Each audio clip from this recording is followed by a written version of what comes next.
The usually bustling city of Douala remains empty. Several shops and stores are closed following weeks of protests across the country.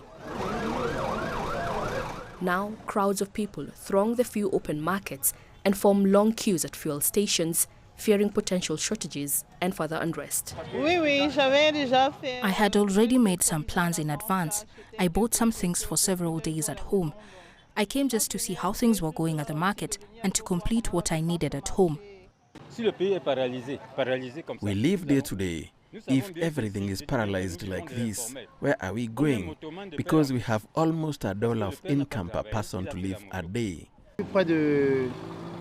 For nearly 4 days, I haven't been working. You see, I'm in shorts because I got up in the morning as my child said they wanted to eat. And since we live day to day, it's only when we go out that the family gets to eat. The election outcome, extending President Paul Biya's rule for another 7 years, has deepened tensions across Cameroon. The Constitutional Council declared the 92-year-old the winner on Monday with over 53% of the ballots.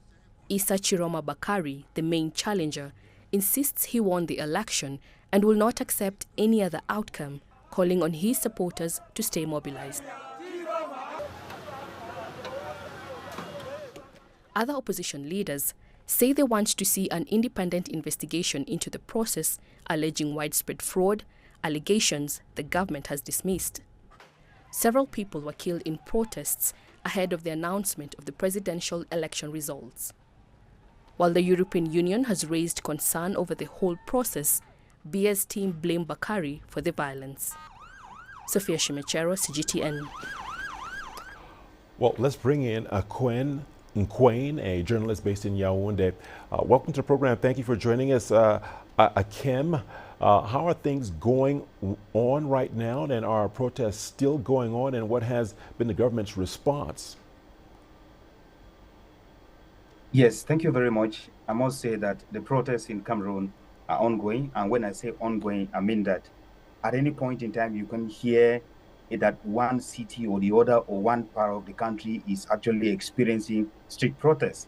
Because, like you know, in Cameroon, there are no actually planned protests at a particular time. Like for now, where I'm currently in Yaoundé, things might be calm, but just in the next minute, you hear that the streets are actually alight. And government response has just been the same regular response they've been responding to other crises in Cameroon. It's been the regular ban of public gatherings.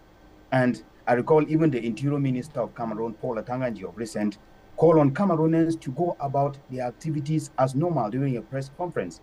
And that's to tell you that they're belittling the fact that the protests are going on, while they continue in major cities, and at least 4 people have died, though those numbers might have already increased in some other places where sporadic ammunition has been used on the population protesting down the streets. So the response has been same: stop public gatherings and go about your activities as if nothing is happening. But Cameroonians are disgruntled about the outcome of the presidential elections. And so they take to the streets in moments where no one is expecting them to. All right, you said a lot of people are disgruntled, and as we know, a lot of people in Douala are turning to panic buying. What would you say their fear is? Yes, it's but normal for people in Douala, the economic capital, to rush to panic buying. You know, Douala is the economic hub of Cameroon, and it is one of those cities in Cameroon where life runs 24 hours on 7. It means that for the entire day, you can never find the streets of Douala actually closed. But I tell you that for the past 2 days or the past 3 days since the declaration of the election results in Cameroon, that has resulted in protests, and Douala being one of the hardest hit with those street protests, I tell you that streets were empty yesterday. And so you as a city dweller living in Douala, you've been in Douala. I recall one inhabitant of Douala was saying that for the past 8 years that she has lived in Douala, she has never seen an empty street in Douala. Now, when you find streets that are empty and people are not going about their activities, it tells you that they're in their homes. And being at home means that you have to be eating. Now, if you're eating and there's no food at home, then definitely you have to panic buy. You need to rush to get food because you don't know whether the supplies may be out of stock in the days ahead or not. And so that's the reason why people in Douala are actually rushing to bakeries. They have to queue up in long queues to secure bread at least, because they know that the more they stay at home, their supplies will run out. Cameroonians have the culture of buying food probably just when they need it. They go to the markets in the morning to buy and then come and cook probably for lunch, supper, and the rest. But now with the current situation, you should have to stock food in your home because you don't know when next the markets may not open again. As of yesterday, streets and some public places were totally shut down. They were closed, which means people should panic buy because they have to survive while the unrest is going on. All right.